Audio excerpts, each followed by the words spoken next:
terakhir dan mengikat, dan kami laksanakan itu. Hal yang kedua, kami memohonkan ganti kerugian, ya. Kami memohonkan ganti kerugian, dan saya kira teman-teman juga sudah tahu berapa nilainya gitu ya. Dan kami merumuskan nilai ganti kerugian itu, para awak media, itu berdasarkan aturan perundang-undangan. Bukan berdasarkan kemauan kami sendiri gitu.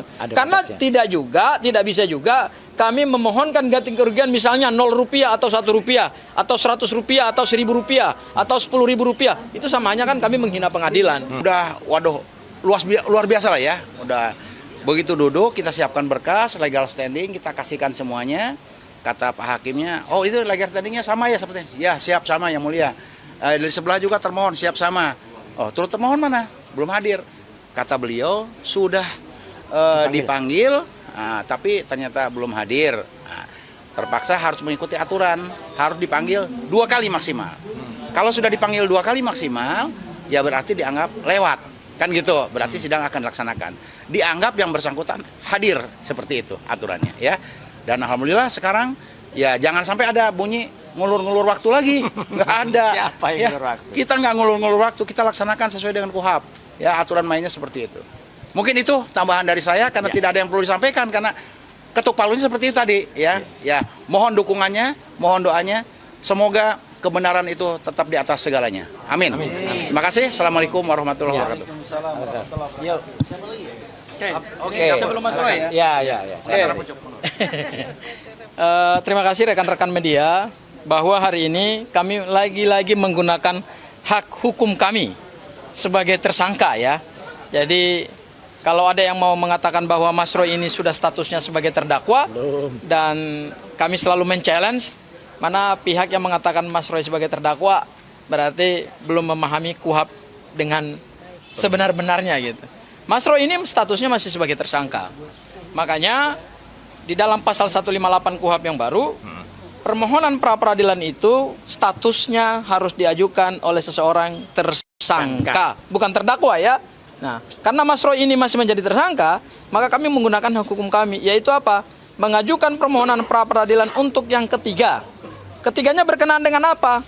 Berkenaan dengan pelaksanaan putusan pra-peradilan yang pertama, yaitu adanya pertimbangan hakim tunggal pra-peradilan di dalam rasio desiden di putusannya bahwa terhadap permohonan ganti kerugian maupun rehabilitasi akibat kesewenang-wenangan penyidik dalam melakukan penangkapan dan penahanan, monggo dimohonkan pada permohonan pra-peradilan yang lain dengan tenggang waktu tidak boleh melebihi 14 hari.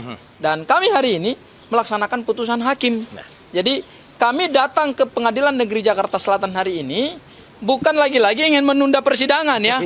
Bukan. Karena kalau kami tidak melaksanakan putusan hakim, kami juga nggak patuh juga terhadap hukum gitu ya. Jadi ini tidak ada urusannya dengan framing di luar bahwa ini menunda-nunda persidangan, tetapi kami melaksanakan putusan hakim. Karena putusan hakim itu asasnya adalah res judicata pro varite habetur, yaitu putusan itu dianggap sah dan benar sepanjang belum dibatalkan. Karena putusan pra-peradilan ciri khasnya tidak ada upaya banding dan kasasi dan tidak bisa dibatalkan oleh pengadilan di atasnya, sehingga sifatnya adalah final and binding. Ya, terakhir dan mengikat, dan kami laksanakan itu. Hal yang kedua, kami memohonkan ganti kerugian. Ya. Kami memohonkan ganti kerugian, dan saya kira teman-teman juga sudah tahu berapa nilainya gitu ya. Dan kami merumuskan nilai ganti kerugian itu, para awak media, itu berdasarkan aturan perundang-undangan. Bukan berdasarkan kemauan kami sendiri gitu. Karena tidak bisa juga kami memohonkan ganti kerugian misalnya 0 rupiah atau 1 rupiah atau 100 rupiah atau 1000 rupiah atau 10.000 rupiah. Itu samanya kan kami menghina pengadilan. Kenapa? Karena persidangan ini dilaksanakan dengan uang negara selama 1 minggu ya, 7 hari, dan telah ditunjuk hakimnya, telah ditunjuk panitranya. Masa hanya untuk permohonan 1.000 rupiah atau 10.000 rupiah atau 100.000 rupiah harus dilaksanakan pengadilan yang mahal seperti ini gitu. Oleh karena itu kami mengajukan nilai itu sesuai dengan batas yang diberikan oleh aturan perundang-undangan, dan hitungannya itu sudah sesuai. Kami tidak mungkin juga mengajukan 1 rupiah gitu. Itu kan sama aja kami menghina. Dan yang terakhir, mungkin nanti ditambahkan oleh Mas Roy secara lebih detail, bahwa kalaupun kami pada akhirnya memenangkan pra-peradilan untuk permohonan yang ketiga, nilainya itu tidak untuk kepentingan hukum Mas Roy, Tidak untuk juga Bang RH, tidak juga untuk saya, Mbak Soraya, kemudian Pak Yasena, Mbak Jeje, Mbak Azmi, dan yang lain. Enggak. Kami akan menggunakan itu untuk kepada pihak-pihak yang berhak menerima. Anggaplah itu semacam, ya mungkin sedekah. Ya, atau semacam hibah akibat dari salah tangkap. Betul, kesewenang-wenangan ya, bukan salah tangkap, kesewenang-wenangan penyidik dalam menangkap dan menahan Mas Roy. Saya kira itu Mas Roy dari saya. Baik. Oke. Terakhir adalah pengantin. Iya, pengantin. Pada saatnya kita menuju yang berbahagia. Bintang filmnya. Assalamualaikum warahmatullahi wabarakatuh. Ya, saya insya Allah tidak akan mengulangi atau menambahkan apa yang sudah disampaikan dengan sangat baik oleh para kuasa hukum saya, mulai dari Mas Refli Harun, Bu Soraya, tadi juga ada Pak Yasena, kemudian terakhir Mas Gafur, dan juga ada Bu Lisa dan lain sebagainya. Ya, yang pertama yang kami sampaikan adalah kami sangat serius sebenarnya dalam mengajukan pra peradilan ketika ini. Bukti kami sangat serius, Pak. Teman-teman juga harus lihat, tim kami semalam masih sampai jam 12 bahkan lebih dari jam 00 sudah ganti hari, sudah hari ini. Itu masih berada di salah satu stasiun TV. Dan di stasiun TV itu kita juga melihat bagaimana lucunya ya pihak sebelah, bahkan lucunya bekas sahabat saya ya si Omon itu kemudian ya kalau orang mengatakan skornya dia ball positionnya hanya 30% dibandingkan dengan kita. Ya, jadi kita bisa lihat bagaimana argumen-argumen yang kita sampaikan dan ternyata boncos sekali apa yang mereka lakukan. Dan artinya apa? Habis dari itu, hari pertama ketika pra peradilan kami selaku pemohon, itu kamilah yang kemudian akan membacakan permohonan kami apa terhadap termohon dan juga terhadap turut termohon. Jadi kami itu tidak bisa kemudian santai-santai. Hari pertama itu hari kita, baru hari kedua besok itu jawaban dari seharusnya termohon dan juga turut termohon. Kemudian kami juga harus langsung memberikan jawaban hari itu juga, yaitu berupa replik dan juga mereka kemudian duplik.